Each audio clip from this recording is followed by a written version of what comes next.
Minecraft. The kind of game where you spawn in a brand new world with nothing but the dirt in your hands, and you have to climb your way up the evolutionary ladder until you become either a redstone engineer in the making, an architectural genius, or in some cases, simply a netherite-wielding warrior. Such a nice, simple little game to pass the time.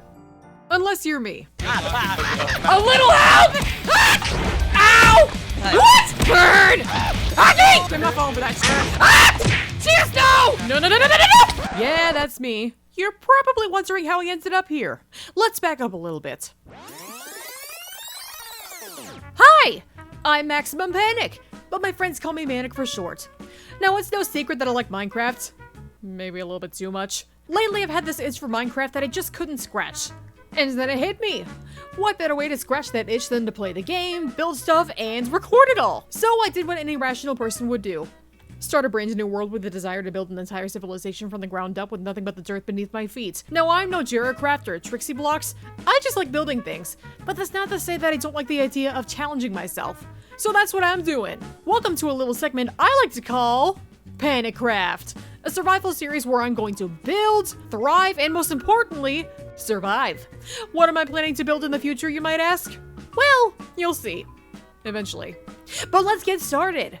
We all know how these big Minecraft journeys start out, right? You spawn into a new world in the middle of nowhere, realize that there are mobs everywhere, and then jump into the river to save yourself from certain death. The next thing I did was make a boat and then just start sailing until I came across whatever structures I could hopefully find, without having to interact with mobs, that is. Everybody knows that there's a checklist for starting off your great Minecraft adventure, and one of those things is robbing a village for everything it has. So eventually I started sailing and found this lovely little taiga biome village, and, well, basically I robbed them of all their crops, or at least the ones that I wanted anyways. I mean, I'm not a monster, I'm gonna leave them with some food.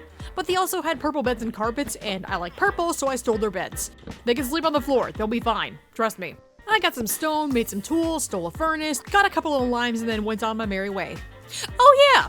Did I forget to mention that I modded this world? The mod I'm using in particular is Croptopia. And that just means there's a whole lot more food to add to this game. I mean, have you ever wanted to make beer or pizza in Minecraft? Well, with Croptopia, you can! Plus, there is fruit literally everywhere, so basically, I will never go hungry again. It's physically impossible. I guess this is my life now. So I went sailing, started looking for aesthetically pleasing land anywhere that I could find, and on the way, I found some ores. And thus begins what I like to call my Coca-Cola addiction. Now, it's no secret that I like soda. Definitely too much. And somehow my desperate need for coal in this game, literally anytime, anywhere, somehow translates nicely. Oh yeah, and I found some iron. Cause, you know, iron builds something.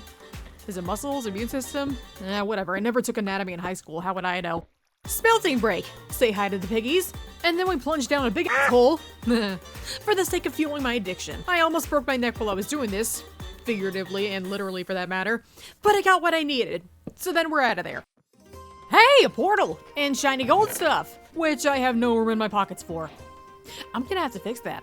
Stop to fuel my addiction some more, gather every crop that I can find on my way to my destination, and the part that I've been waiting to do, stripping every sheep within a 10-mile radius. These guys are going to be my best friends and my worst nightmare all throughout this game. I can just feel it. Don't ask why I have half a heart here. It's not important. You didn't see anything.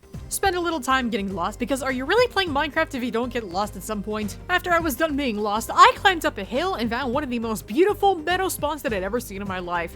Seriously, have you ever seen just a field of nothing but allium flowers? It was magical. And after picking some flowers that I liked, I climbed up a hill and finally found the reason I picked this world seed in the first place. Oh man, look at that view. Is that like the most beautiful mountain range that you've ever seen in Minecraft or what? Well, that's a lie. You've probably seen more beautiful, or at least seen somebody make more beautiful mountains, but the point still stands. Whoo boy! There is a whole world of opportunity right here just waiting for me to start building. Time for the next item on my checklist. Set up a bed underneath the stars in the middle of nowhere and build a wall of chests behind me, because who has the time to build a house when you have no materials or storage, right? Spend the night out in the open where I could easily be attacked by mobs, wake up the next morning, and then it's time to start gathering supplies and food sources. After going way too far out of my way to get a bucket of water because apparently there's no water source in this ravine, I set up a little wheat field and then spend a couple of minutes mowing the lawn. I made a couple of animal pens, lured in a couple of animals with a threat of starvation if they didn't, and then I took a look around and I realized just how many beehives were in this valley. And then it also occurred to me, bees in this game only come in one of two moods, either horny or angry. That's just the way they are, don't ask me. And then this traveling salesman guy showed up and he had absolutely nothing good to offer me. In fact, I'm pretty sure he was just trying to scam me. So I killed his llamas and I took their leads. And then I killed him. Let's just say there's some flowers in this valley that aren't naturally red. Then I climbed over a hill to the other side of the valley and realized, holy shit, that's a lot of sheep. So I built another animal pen, fenced them all in, and then went about my merry way. Then I thought about something. What do you think is on the other side of those mountains? Let's find out and fuel my addiction on the way. There's just one thing about digging through a mountain that they don't usually tell you. Yeah, these mountains are hollow. I didn't realize that there were gonna be mobs waiting for me right there. God, do I hate zombies. And God, do I love the zombie genre. It's really kind of a double-edged sword if you think about it. Either way, I killed them and went about making a bridge, because there's no way in hell that I'm gonna risk falling down there. Especially considering I am not in the mood to deal with creepers today. While I was building said bridge and trying to find a way out of this godforsaken mountain, I looked down at what I thought was a hole leading to the bottom of the world, only to realize it wasn't a hole at all. That's Skulk. And we all know what that means. Don't! After murdering the shit out of that skeleton that decided to knock open up the door it's real on my ass, I finally found daylight and dug my way the hell out of there. And then I put down a couple of torches just to warn me what was waiting for me inside those caves. But of course I wasn't gonna listen to myself now, was I? I got a stack of oranges in my pocket, realized the sun was setting, also realized I didn't want to go to sleep just yet, so I did the dumb thing and went right back into those caves. Thankfully, I had enough torches to do it, and I had more than one iron pickaxe and enough resources to make another one if I found some more iron, but still, it was a really dumb idea. Poor little me just wanted to go down and find a couple of diamonds so I could make a diamond pickaxe and get on with my life. Do the thing, mine obsidian, make portals, get some more resources, do some eventual enchanting. If I had any idea what the hell was waiting for me down there, I never would have gone digging down through that cave. Because when I got down past Y level 9, mined some gold, and then dug a few more steps down, oh, son of a, finding that ancient city was mistake number 1. I knew for a fact that I was not going to survive down there if I had no wool, some iron armor, and a gold helmet. Let's face it, if you go into one of these things, you just need a stack of wool. That's just basic logic right there. And then, mistake numero dos. I actually went down there with only iron armor. Mistake number 3. I tried to sneak stack across a couple of stone blocks so I could try and mine those skulk shriekers in a very discreet fashion. Sadly, I did not do it quietly nor fast enough, nor did I really retrace my steps or anything, because as soon as I set it off again, come on, just a little further, it's right there. Yes, oh! Uh-oh. It's not gonna... Oh god, it's gonna... Oh god, it definitely did. No, go, get up. What the f is that? Get. No, you don't hear me. You don't see me. Well, you can't see me anyways, but you don't hear me, bitch. Go. Where the f is the ladder? Okay, just go. It can't climb up here, right? It can't climb ladders, can it? No, you know what? I wouldn't be able to fit through. It's fine. I'm fine. I'm just gonna keep running. I'm just gonna go home. We're just gonna forget that this whole thing ever happened. So yeah, after spending about 20 minutes trying to figure out whose heartbeat was louder, either mine or the warden's, I decided to do the smart thing, go up a couple more levels where I knew it was safe, and then just do a little bit of strip mining to get my mind off what just happened. And somehow convince myself that I'm not actually a dumbass, but you know what? That never works. It turned out alright though. I did find a couple of diamonds eventually. It was only 4, but at least I got some, It wasn't a worthless trip after all, thank God. So I sprinted back the way I came, got some dripstone blocks, because, they look pretty cool for texturing and stuff, and then finally went back home. Or I guess to the open meadows that I can call my home, because, what home? F my life. Now that the stressful part is out of the way and I have the essentials, it's time to finally play some relaxing Minecraft. So I started building a pathway through the little valley, broke my shovel, made a little more of a pathway, and then realized, you know what? Before we do this, let's just go ahead and get all the resources that we need to at least make our first build. And to do that, I'm gonna need 3 kinds of wood that are nowhere near here. Jungle, acacia, and mangrove. Before I left though, I got a little more sleep just in case, looked over and realized that with these new BSL shaders that it looks like the mountains are on fire during the sunset. That's cool. So I slept, woke up, hey, a cave! So I decided to stop and fuel my addiction again. Because, you can never have enough coal, I guess. Then I started hearing a lot of weird noises and I couldn't tell if it was coming from my world or from the YouTube video that I had going on in the background, so I just decided to start digging and see what I came up with. Turns out, there was a zombie spawner down here, and a whole lot of zombies for me to kill. Plus, a skeleton or 2 anyways, but that's hardly the issue here. So I killed them all, killed the skeletons, lit up their little spawner, and then checked the loot to see what I could find, and hey! Music discs! I got all that, dropped it back off of my base, and then actually started going on my journey to find my resources. And then, of course, after I realized that I was rowing in the exact wrong direction, I turned around, went through a little river valley, and then eventually found myself in a acacia village. But I did what any rational person would do, and I stole all of their hay bales, because I need a lot of wheat. Because I don't have a lot of wheat. And then I went over a hill or two to find the one thing that I've been looking for since I got that diamond pickaxe. I love a pool, baby! And you know what that means when you got a water bucket, right? Obsidian, baby! And that means I can finally make myself a portal and go exploring in the nether. And then I looked to my left and I saw something that I didn't think I was gonna see for another couple thousand blocks. That's a jungle! And I need those jungle trees.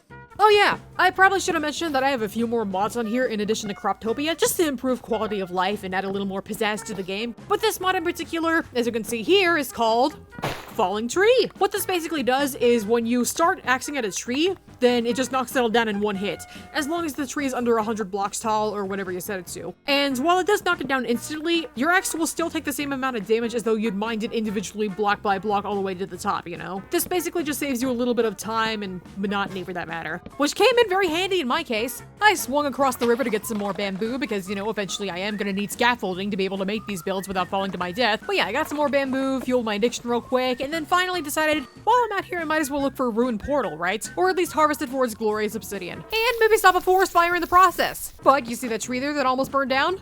That's cinnamon.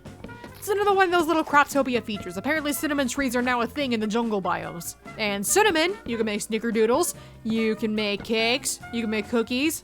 Anyways, I was just happy to have some cinnamon.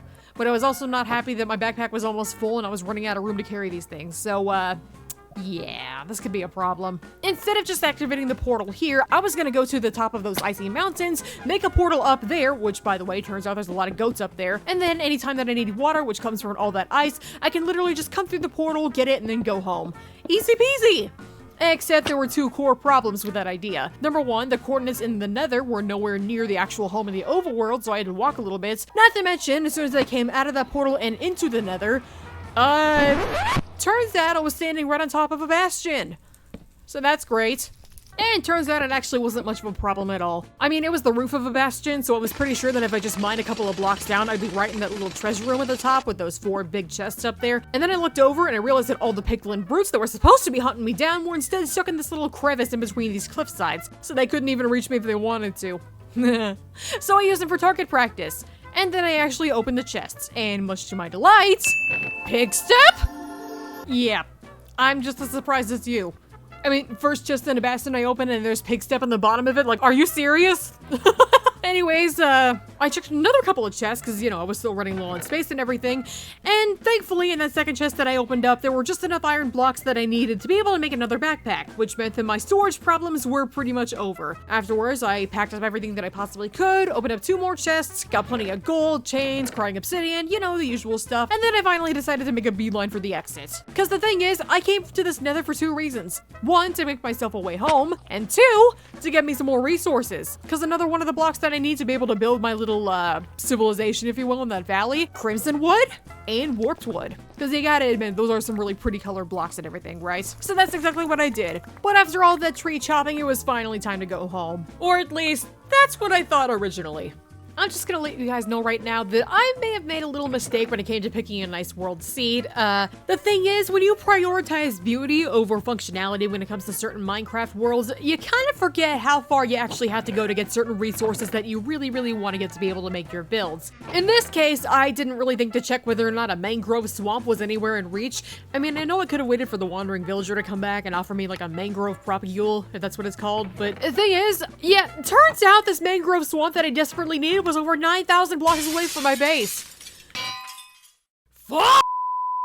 Once I was done venting my frustrations off camera, I took a second gander at my inventory and realized I was really gonna need some much better equipment if I was gonna go on a 9,000 block journey to find that mangrove. So, naturally, I grabbed an enchanting table, turned my pickaxe into a jackhammer. From there, it was just a matter of crafting the gear I needed before I dove right back into the nether, because everybody knows that the fastest way to get around Minecraft without a pair of elytra wings is to literally take a shortcut through the underworld. unfortunately. And I'm sure you're also wondering, how do I know where to go even though I have no idea where the mangrove biome is? Well, there happens to be a neat little website where you can plug in your world seed and it'll give you a map of the world around you. And unfortunately, I kind of suck at reading maps, but there was a handy little biome filter that could show me exactly where the mangrove swamp that I needed was. Granted, the size of the actual biome was smaller than the popcorn kernel that's been stuck in my teeth for 2 days, but the point is, I knew where it was and I managed to barely find my way there after about 2 or 3 failed nether portal attempts. Yeah, I had to walk a little farther than I thought and I almost ran out of food, but you know what? I found it! Actually, that's not true. First, I found an amethyst geo that I just happened to pop out of a portal into, and I mean, of course, I wasn't gonna leave without stuffing all that amethyst and calcite into my pockets, right? I mean, this is common sense right there. Either way, I mined my way out of there, realized I was at the bottom of the ocean, got a boat, started sailing, and eventually found the mangrove swamp that I so desperately wanted to tear to the ground, which is exactly what I did. Ah, the things we do to make aesthetically pleasing builds, am I right, folks? So after committing deforestation and then mining some mud blocks, because hey, those are pretty neat for a couple of different things, I finally went back home and took inventory of everything that I needed to make this build. And it looks like I finally got everything that I need, so I can finally get started on this base. So before we end today's video with this time lapse, I've got both some good news and bad news. The good news is the hard part is finally over. The bad news is it could have been over a lot sooner if I just looked around a little bit more. Because, I may have been trying to find a shortcut to that acacia village that I found earlier on, and, well, when I went over this little mountain pass to try and find a little way through, I could have just used this nether portal the whole time!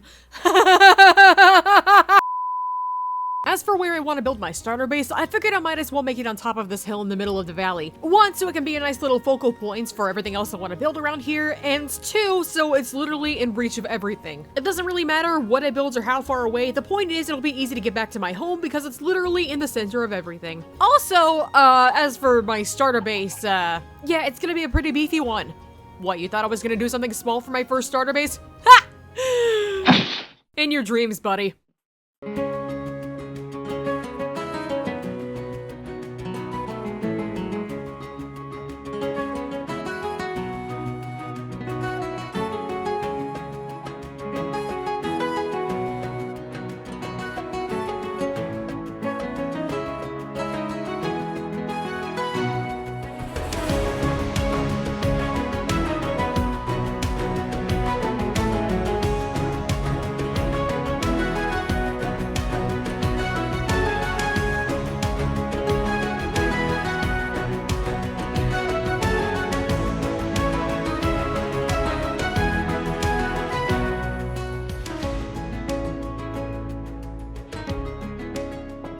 And ta-da! The house is fully finished and the inside is fully furnished. How about that? Granted, I'm not exactly a decorative expert quite yet, but you know what? I'll get there eventually. And the guy outside ever shuts up for that matter. What do you want now? Actually, let me go visit him real quick. Alright, please. Oh, I fell. Alright, please tell me this guy's something good I can use. Wait, where did he go? Where did he go? Oh, there he is. Okay, I thought he despawned for a second. I was like, wait, what do you Wait, what did I do with my air? Hang on. Please tell me he's still alive. Yes! Please give me cactus. I can make so many things with this one cactus. Yes! Okay, sorry, back to the tour. But yeah, not bad for a starter base, huh? Got a simple little seating area over here in case they just want to relax and listen to some tunes. Over here, we got a nice little kitchen. Not very complicated, but you know, it's just rustic enough that it just feels natural, you know. Just enough, you know. It's not too ultra modern, it's not too medieval either. It's kind of nice. Utensils, we got the cooking pot, frying pan, knife, some glass to mix some bottles to get more milk and olive oil and other things like those. We got all the meat. Believe me, in the time that it took me to decorate this house, I killed a lot of cows to get a lot of leather, to make a lot of books, to make a lot of bookshelves, and that gave me a whole lot of meat as an added bonus. And potatoes. We got that. We got a barrel just for eggs. But why don't we traverse down to the basement briefly so I can show you guys the room that I'm most proud of in this house, my little storage room. Now, mind you, I have a lot more plans to make a much bigger storage house in the future, but this is just nice and simple and gives me the space I need to store everything that I need to for the time being. Moving up to the second floor where I got a nice little hallway here, little passage area. Over here, we have a simple little office space, or well, I guess my little mapping station, if you can tell. Over here, just for decoration purposes, I have a nice little fake bathroom. Porcelain throne, sink, banner painted to look like a mirror, you know, good stuff. But over here on the second floor, I actually love this one, the loom room. Basically the place where I keep all of my wool, my dyes, my banner patterns and spare banner parts, and and where I pretty much figure out what kind of banner that I want to make to represent this whole little area, because eventually I do kind of want to give this a name. Empire's SMP has really rubbed off on me. Can you tell? Yeah, but I just really like this room a lot. It's so decorative and colorful and pretty, and you can just warm your feet by the fire while you're making a nice little banner or something over here. Maybe knitting. Up here we have another little hallway area, a little altar, I guess, made out of lightning rods, candles, a lot of mangrove. I actually had to cut out a couple of holes in the wall to be able to make these doors, which are nice decorative little pieces for that matter. And I just realized that one of them is facing the wrong way, which is a problem. So, excuse me, I keep forgetting you have to place it on the hinge side. There we go. Now it's nice and symmetrical. Over here on the left, we have my itty bitty enchanting room with some floating candles, just to give it that nice little magical feel to it. Over here, we have a little guest room. Nothing fancy either. Just a little bit of lighting up here. And now for my favorite room on the 3rd floor, my bedroom. I don't know, something about making the master bedroom in places like these always just gives me a little bit of joy, you know? Because you can watch the sunset out this window, that gorgeous mountain right there, as well as the passage to ancient city land, or as I like to call it, hell. Nice little double bed here. A lot of vines. Yeah, we got all that. Got a little vanity and dresser right there. A little fireplace right here to warm up my feet at night and in the morning. And then we move down to the 2nd floor where we go across this little walkway bridge right here. Another little hallway right here. Kind of nice looking actually. But yeah, we go down here and we got my workshop. That would be my skeleton head from the ancient city. I'm not going back there anytime soon. That would be the traveling man out there. Hi, what's up? I was thinking about making a little lava bucket farm right there, but the problem is that the dripstone right here, stalactite right here, cauldron right there, and lava block right up there, which would have set the entire house on fire. Thank God I didn't do that and accidentally burn the house down the first time, huh? Move up to the 3rd floor once again, and here we are. We got a nice little extra office space area, I guess. I may have to light this place up. Just a nice cozy place to relax and read a couple of books. But then we go right up this ladder, and we're in the little bonus room. Very nether inspired, if you can tell. We got a little double bed right there, table and chairs here, a little display table, or I guess altar, shrine, whatever you want to call it right there. It's a nice cozy little area, don't you think? And now that it's nighttime, I think I'm gonna go bed. But honestly, in the end, I am really happy with the way that this whole base came out. The little hanging sign right there just so we can light the way in the dark and just so people know whose house this is because, I mean, amethyst, mangrove, azalea. I mean, does that not seem like my aesthetic right there? Well, you know, I mean, I didn't start out that great with, like, creating things in Minecraft to begin with or just building things. So obviously, like, my first, like, year or so playing Minecraft, I followed a lot of tutorials and stuff. And the first one I actually followed was based on a base that was made by the one and only Mr. Mythical Sausage. This did take a little bit of inspiration from his building style for that matter. So I tried to make something a little bit original. Emphasis on tried, you know. But yeah, I do like the way that this came out. Maybe I'll add some more to it in the future. Honestly, who knows? But I'm really happy with the way that this whole thing looks. You get a nice view of the valley from here, and a nice little view of the other side of the valley from right over here. See that? It's kind of a nice little center point too. But you know what? I think for now, that is going to do it for my first episode of PanicCraft. Hopefully there will be a lot more builds in the future. We'll eventually colonize the rest of this valley at some point, or see what's beyond these hills over there. See behind me? We're not going back to that ancient city at any point soon, by the way. That was horrible. Never again. But yeah, thank you guys for watching. Please subscribe if you want to see more cool builds in the future. And hopefully I will see you guys in the next episode. Bye-bye!